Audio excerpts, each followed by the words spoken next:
Hello everyone and welcome back to TowerGate. It is TowerGate day number, I don't know. Didn't write it down. I guess I'll figure it out later. But it's August the 3rd, Saturday. Thank you so much for tuning in. Okay, so I got like 2 days worth of news to cover, and so I'll try to get through that and maybe have a little bit of time at the end to talk about the second Democrat debate, although maybe not. I don't know if I have enough time. But if not, I'll get to it on Sunday. But anyway, let's go ahead and get started with covering 2 days worth of news. So I guess probably the biggest news I've heard in the past 24 hours, very disappointing. Most of you, I'm sure, are pretty bummed out. I know I am. And that's we've learned now that Trump is going to pull the nomination for D&I for John Ratcliffe. Apparently, this was, I assume, Ratcliffe's decision because I guess he didn't want to go through 3 months of abuse, basically. So I'm a little surprised at this in a way. I mean, certainly Trump and Ratcliffe know that anybody who attempts to serve in the Trump administration is going to be absolutely, taken apart by the demons. And I would have thought that, when Trump would initially ask Ratcliffe if he would be interested in the job, that's something that would have immediately been clear to both of them that, okay, what this means, you're going to get put through the meat grinder like everyone else. And so I'm kind of surprised that they acted surprised that Ratcliffe was attacked immediately after making this public. I would have thought that they would have assumed that this is what's going to happen. So I'm a little surprised at that, and in a way I'm thinking that maybe there's more to this. And if I had to take a wild guess, because remember, these nominations, they have to be approved by the Senate, and the Senate is mostly deep state. And so my thoughts are that probably, in my opinion, McConnell or Graham, one of the two or both, probably went to Trump and said, the votes aren't there. Even if, they probably couldn't get enough. They knew they would get no Democrat votes, but they probably did a head count and found out that the Republican votes were not there to get Ratcliffe appointed. So, or confirmed through the Senate. Because we have about 15, maybe 10 or 15 good senators, and then the rest are deep state. They might as well be the Democrats. So we have, unfortunately, too many deep state. And D&I is a very sensitive position. Most people who get that job either come out of the intelligence apparatus, or they were in the Senate and were on the Select Intelligence Committee, like Coates. He was a senator from Indiana. He was on the Select Intelligence Committee. And so they're very, very funny about that. The senators in that Intelligence Committee, as well as pretty much the entire Senate, including the Republicans, are very sensitive about who they would put in that position, and putting an honest man in that position is something that threatens all of them. So I think it probably had something to do with the fact that the votes weren't there, and that would have been embarrassing to admit that the Republican votes were not there, and so it was easier just to say that he didn't want to put himself and his family through all this, and it's very sad. It's very sad also because that means that the acting is likely going to be the former assistant, who's now, I assume, going to be in the acting position. And that, of course, is Sue Gordon. She is total deep state, a John Brennan protege, the whole 9 yards. And so there you go. Getting rid of Coates, probably, it's no improvement. Sue Gordon is no improvement over Coates. She is Coates with a dress. That's the only, so there's no difference here. And I don't know who Trump is going to eventually nominate for D&I, but, he's going to have trouble getting someone who's not deep state approved by the Senate. And what you have to do in this situation is you have to have your chief of staff pick up the phone and call every Republican senator before you go public with a name, and make sure that they're on board before you launch their name. And you have to be willing to fight for them, and you have to be willing to apply some pressure. Otherwise, what we're going to get is just another deep stater. And that's exactly how it works, and that's why it's so tough to drain the swamp, is that they have this system in place where it's not like the president can just put in the good people he wants around him. They have to be approved if they're going to be in certain positions like attorney generals, head of the CIA, head of the FBI. All these positions have to be confirmed by the Senate, which is totally deep state. And so it requires a lot of political capital. You have to play some hardball. You have to lean on some people. You have to do various things. It's a major political effort, and it just feels like that they didn't want to make the effort. And there's probably some truth to the fact that Ratcliffe didn't want to put himself, his family through it. But I find it hard to believe that they didn't expect that this was going to happen. That's why I'm a little skeptical of this. So Trump says that he's going to name who the interim is going to be in the next week or two. To me, a deep state goon is a deep state goon. I don't care what their damn name is.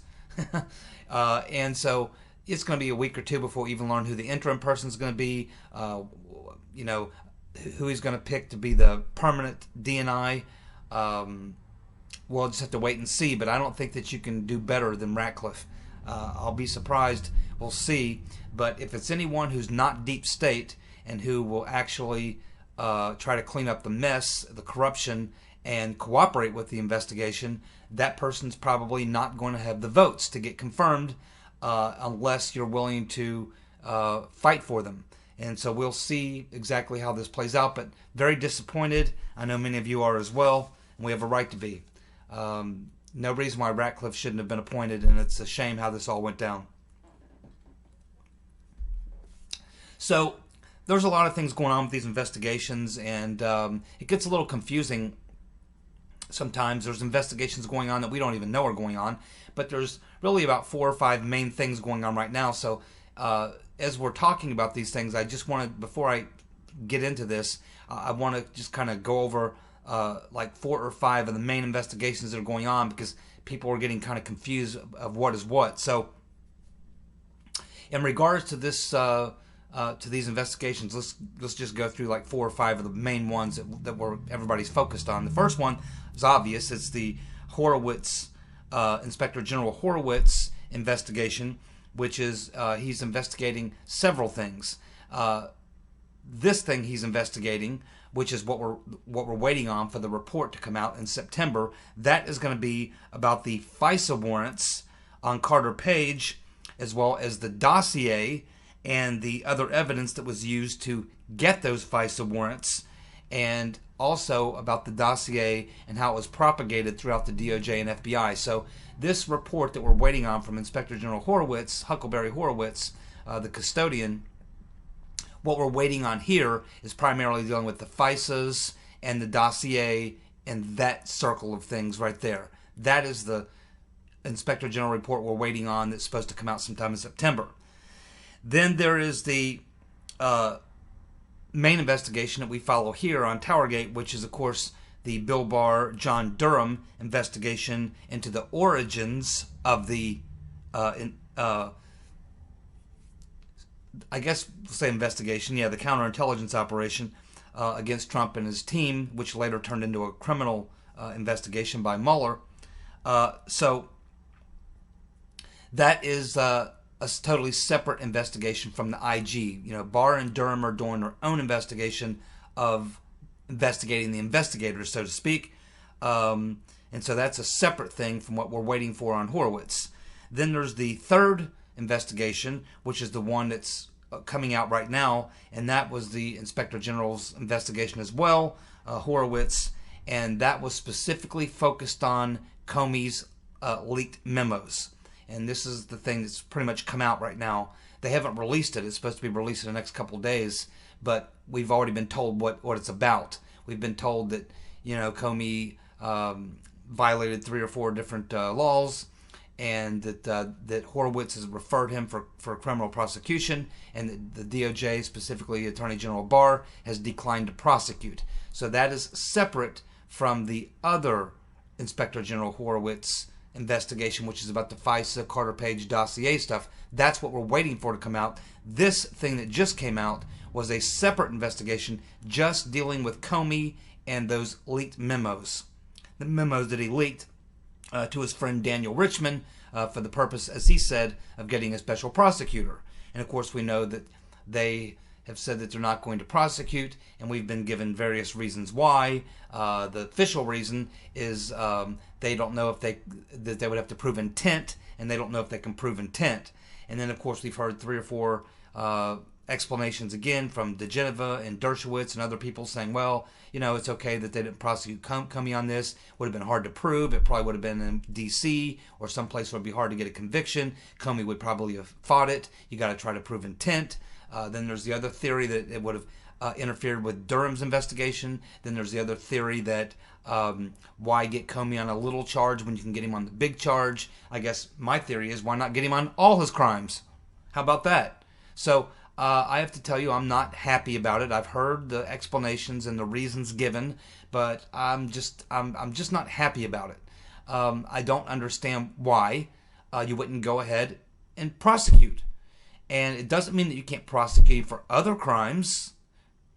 So, you know, I'm not real happy about it, but, you know, it is what it is, and we'll just have to keep watching and seeing what goes down here. Now, the fact that they're not choosing to prosecute him on this now doesn't mean they can't prosecute him on this in the future, but the fact that they declined to prosecute now, even though the IG made 3 or 4 criminal referrals, you know, it just bothers me that they say, well, I don't think we can prove the case, so we're just going to let it go. I just don't like it. I don't like it. It doesn't look good, doesn't smell good, doesn't taste good. Don't like it.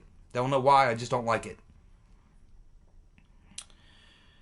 Okay, so we have the next thing going on, and this is not really an investigation as much as it is a court battle, and this is the thing that's going on right now, but it has to do with Comey memos as well. And this is not to be confused with the previous Comey memos, the ones that Comey wrote to himself about his conversations with the president, which he then leaked to Daniel Richman to get a special counsel. That's what we just, you know, heard about. This other investigation, or not so much investigation, but court battle that's going on, is about other Comey memos. These are the Comey memos, and they're not really so much memos as much as they are literally almost a diary. Comey literally wrote out almost a diary of the entire Spygate investigation, whatever you want to call it, and he almost wrote like a diary about it. And so then there's another agent involved here. His name is David Archie. Now, Archie is the FBI guy who was brought in after Peters Benstrokenus was taken off of the Mueller team. Once Benstrokenus was taken off the Mueller team and kind of moved out of his position, David Archie came in and essentially replaced Peters Benstrokenus.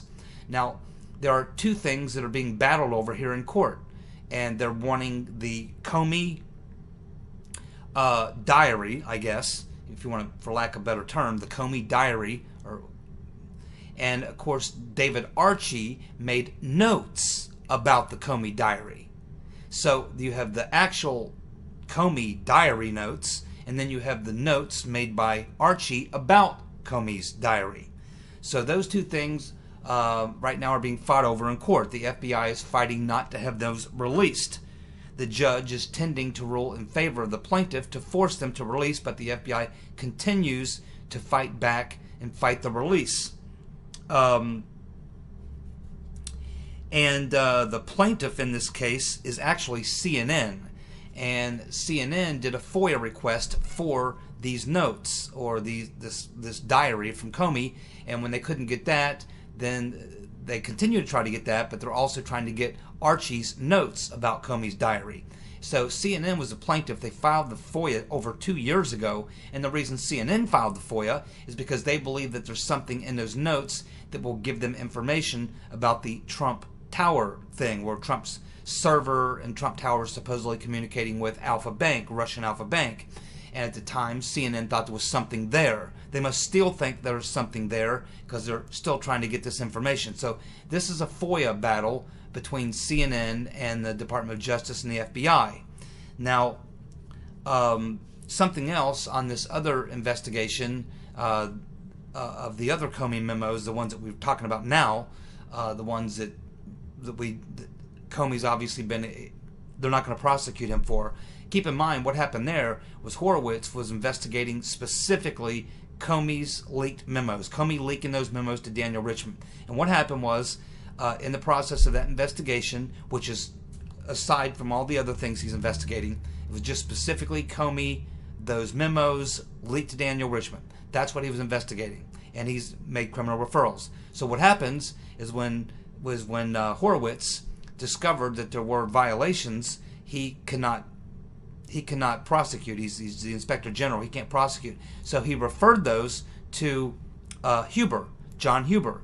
And it was John Huber who decided, yeah, we should maybe look at prosecuting Comey, but he took it to Barr, and apparently Attorney General Barr shot it down. So Horowitz referred it to Huber, and Huber took it to the Maine Department of Justice, William Barr, and he apparently is the one who decided they would not pursue Comey on the leaks of these memos, conversations with Trump. And then, of course, we have another, I guess you could say, investigation or hearings coming up, and those will be in the Senate Judiciary with Lindsey Graham, and that will be coming up, I understand, after the IG report comes out in September, which is about the FISA abuse and the dossier and all that kind of stuff. So anyway, we'll get to that, but just so you know, there were really 4 specific violations by Comey. He writes these memos, which are about conversations with the president. He then leaks them or gives the information to Daniel Richman, his friend, who gives it to the New York Times, and then they write the story. Grassley tells us at least one of those memos were classified. Now, we're hearing one of the reasons they don't want to prosecute is because those memos weren't classified until after the fact.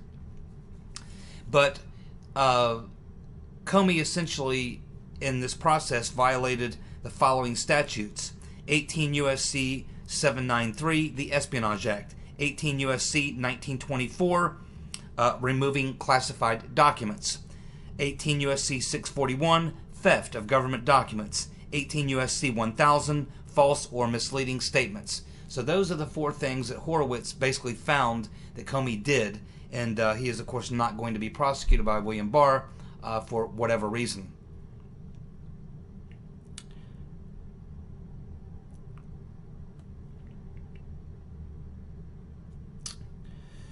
Okay, so that's pretty much the various investigations that we have going on and why they're different and that whole 9 yards, and a little bit on Comey on this first thing with Horowitz and Huber. And again, they're giving us all these reasons why they do not want to prosecute. My opinion is I would prosecute him on this. I just don't understand why you wouldn't go ahead and prosecute him on this, because it seems to me that if you have him on these 4 violations, you might be able to get him and you might tell him, hey, we've got you on a lot of other things too. This is just the beginning, man. A lot of other things we got you on. This is just the beginning. Maybe you can get him to plead guilty to other crimes. Maybe you can get him to turn. Maybe you can do other things, but just letting him walk is just, it's very hard for me to watch this happen. And, you know, maybe everything everyone else is saying is true. Maybe it's for all these other reasons, but I just don't like it. I just don't like it. You know, it's just my personal opinion. And I understand, you know, all the other reasons I've been given. I just don't like it. Now, let's get to some other news that we're learning, and this is, I think, one of the most bombshell things that probably I've heard in the last several months. This is very, very bombshell, if you ask me. So this was brought to us by John Solomon. And Solomon says that John Durham has 100% obtained an audio tape deposition from Joseph Mifsud, where Mifsud describes his work, why he targeted Papadopoulos, who directed him to target Papadopoulos, what directions he was given, and why he set the whole process of introducing Papadopoulos to Russians in motion back in March of 2016, which of course was the flashpoint that began the covert operations to target Trump through his campaign. Of course, once it failed, then of course we got the insurance policy. Of course, the coup plot was set in motion, and what we are learning now, of course, is the reason why. So this to me is very important, and it sounds like Mifsud, according to Solomon, it sounds like Mifsud is actually telling the truth. So this audio tape deposition from Mifsud, he talks about where he describes the work he was doing, why he targeted Papadopoulos, who directed him to do it, what directions he was given, and why he set the whole process in motion. So we are also learning that not only is this information now, not only does Durham and Barr have this deposition from Mifsud, but it's apparently also been shared with the Senate Judiciary Committee, who also has the audio tape of this conversation from Mifsud. Lindsey Graham, of course, is the chair. Who he is also promising hearings after the IG report comes out. And of course, we know that Papadopoulos is already scheduled to testify in those hearings. So that's very, very interesting. I'm dying to hear the Mifsud deposition or transcript of it. I certainly hope we'll get that released. Or maybe Lindsey Graham will just play it. Shouldn't be classified. I think we already know what Mifsud's going to say if he tells the truth. So that's very, very big news, and I'm sure it'll have a major impact on Durham's investigation, because again, if Mifsud says, yeah, I wasn't working for Russians, I wasn't working for anyone like that, Putin or anyone else, I was working for either British or U.S. intelligence or the FBI, and they told me to get with Papadopoulos and drop this stuff in his lap about the Russians having emails, that's it. I mean, that was the predicate for launching Operation Crossfire Hurricane, so we're told.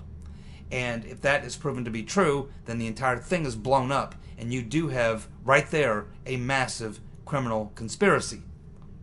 That's it, right there. As I said, and all you need to do is get Alexander Downer on the back end and get him to admit that he was also part of the plot, and was likely Mr. Halper who put that little plot together. Be my guess. And we know who he was working for. British intelligence and also the CIA.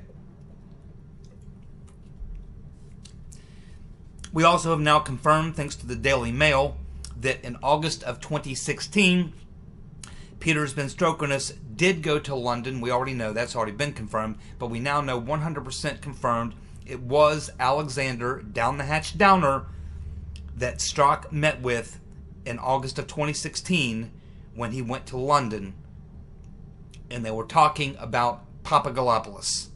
So there you go, confirmed by the Daily Mail, August 2016. Strzok was meeting with Downer in London, and they were talking Papadopoulos. Now confirmed. Here's another story that just came out 2 days ago from The Guardian, and this is a story that some people have been picking up on. And this particular story, it's about the DOJ investigation into the origins of Spygate, which is now revealing that there were text messages that were sent between Andy McCabe and Britain's MI5, number 2 man at Britain's MI5, that's kind of like the FBI, Jeremy Fleming. Jeremy Fleming, number 2 man at MI5, communicating with the number 2 man at the FBI, McCabe, through texts. They were discussing Brexit and also Britain's suspicions that Russia interfered in the Brexit vote.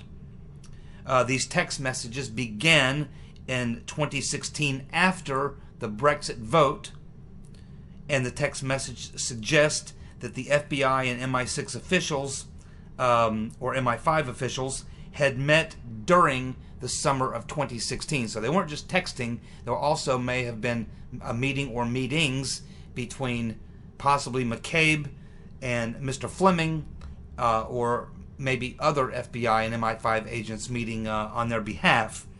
So here we have McCabe. Now, for the most part, he hasn't been drawn directly into the activities happening in London. But now here we have clear evidence that McCabe, in fact, was texting, communicating with apparently basically his equal, because McCabe was the #2 guy at FBI, Fleming the #2 guy at MI5, which is kind of like Great Britain's FBI. So there you go, more evidence of McCabe's dirty dealings and all of this. Okay, then we have the next story up. We have Judicial Watch is finally about to receive the Bruce Orr 302s. How redacted they're going to be, I don't know. They're not really saying. But obviously Judicial Watch has been in this lawsuit for a long, long time. And finally it looks like they are within days, if not hours, of getting their hands on the Bruce Orr 302s. And of course, these would be the 302s which describe the conversations with Bruce Orr and the FBI about his contacts with Christopher Steele. And within these 302s, which are going to show us the discussions, assuming they're not totally redacted, which are going to show us the discussions that Bruce Orr had with FBI officials about his conversations with Christopher Steele, it's likely that we're going to get more information on other FBI DOJ officials that Bruce Orr and Steele may have discussed.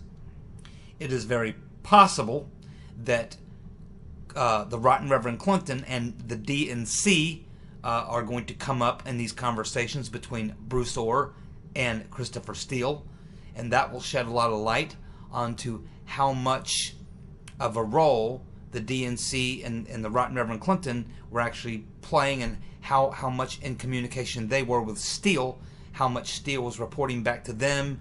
And in other words, the DNC and the Clinton, the Rotten Reverend Clinton, her campaign, right now they're acting like, oh, we just paid a law firm to hire someone to do opposition research and we don't know anything.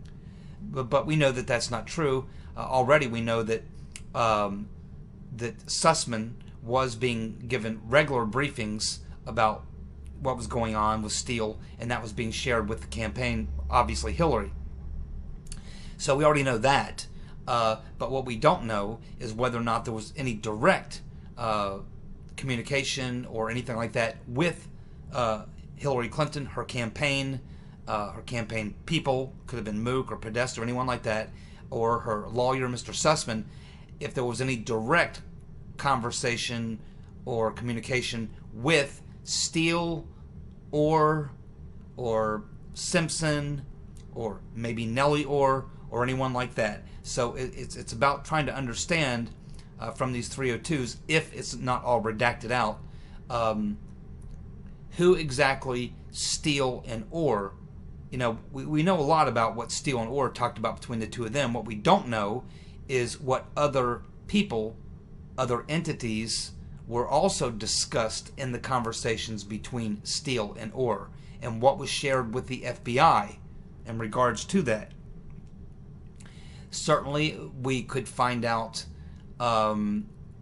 more information about between Christopher Steele and Bruce Orr, their conversations about Confusion GPS and Glenn Simpson or anyone else working there at Fusion GPS, including Nellie Orr, and how and whether or not there was other information coming from them, or what they may have known, or what they may have been informed about, or what they were trying to do or accomplish. And of course there could be just others that we don't know about now, people whose names may not have come up, or people who are on the peripheral, people we're not really thinking about, but people who may have come up in conversation, such as like Kathleen Kavalik.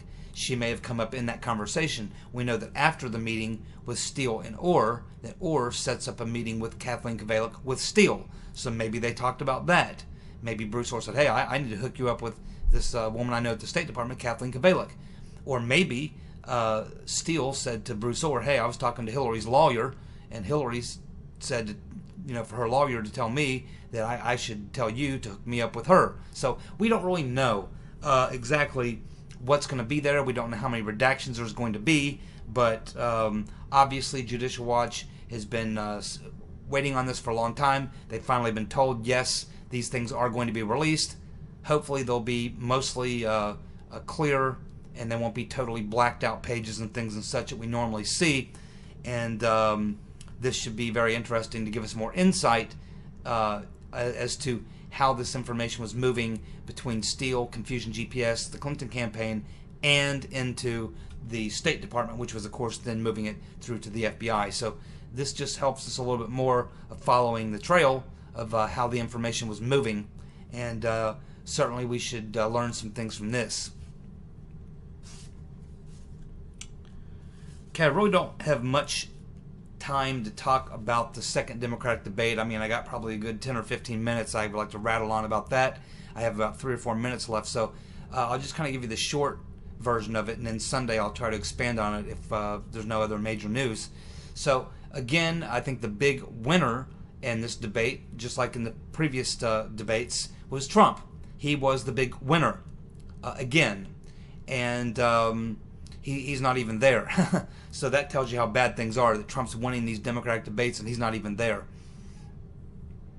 There were quite a few losers and a couple big losers in the Democratic debate.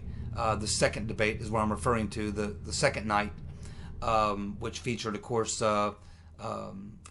creepy Joe Biden and Kamala Legs in the Air Harris and that group. So one of the big losers, obviously, that night, there were several. One of the big losers, obviously, was Barack Obama, because probably in this debate, more than the other three, we actually saw them in an attempt to attack Biden, and everybody was attacking Biden that night. I guess they probably put out the memo, everybody attack Biden, and because they're definitely trying to take him out. And that's the Rotten Reverend Clinton, of course, driving that, because the Rotten Reverend Clinton cannot jump in the race until Biden's gone. She can't occupy Biden's spot until he's gone. And so that's why I'm convinced that the Rotten Reverend and her friends made sure that they had Kamala Harris on one side and Booker on the other. They were supposed to take out Joe. That was what was supposed to happen in that debate. That they were supposed to take out creepy Uncle Joe. But these people are so freaking incompetent, so bad, that they couldn't even take out creepy Uncle Joe. He actually managed, even though he didn't look good at all, and he was one of the losers in this deal. He didn't look good at all, but considering he was under massive attack, I think he didn't quite hold his ground. I do think he lost a little ground, but quite honestly, because of name recognition and because there's no one else even close to being a centrist, there's nowhere else for the moderate sort of Democrat to go. They have no place else to go. Biden's it. They may know he's a disaster, but what else are they going to do? So obviously one of the big losers was Obama, because they actually, in an effort to attack Biden, were attacking Obama, particularly on his immigration policies and that sort of thing. So Obama was a loser on that deal. Obviously Biden was a loser. He did not have a very good night. His final statement was a complete disaster. If you want to help Joe, go to Joe 1030033 or something. I was like, what in the world was that? I mean, the guy, he struggled all night long. It's clear that his faculties are slipping away. This guy is not going to make it 8 more months. I'm telling you, he is not going to make it 8 more months. He's not. Don't know what's going to happen to take him out. Kamala, Legs Near Harris, and Cory Booker were supposed to take him out. They were supposed to take him out. They were supposed to get him, Biden in between them. They were supposed to tag team him and get him going like this and get him so confused and so rattled that he did something where he just kind of lost his cookies and melted down. But they never got there. And then, of course, Kamala herself, Legs in the Air Harris, ended up being one of the big losers that night, and a big loser because Tulsi Gabbard just completely sucker punched her. And we see now that Harris definitely has a glass jaw, because she did not even have a retort for what Tulsi Gabbard dropped on her. And that was definitely a moment. I think when we see the next polls come out, I think we're going to see Harris took a big hit there. I'm thinking 4 to 5 points. Biden, I think he may lose a point or two, but they ultimately failed. And another major loser here is the Rotten Reverend Clinton, because the Rotten Reverend was counting on her girl Kamala to take out Biden, and she failed. And so the Rotten Reverend Clinton is furious, I can assure you of that, because she can't get in until Biden's gone. Alrighty, thank you so much for tuning in. I'll be back tomorrow with more TowerGate. See you guys. Bye.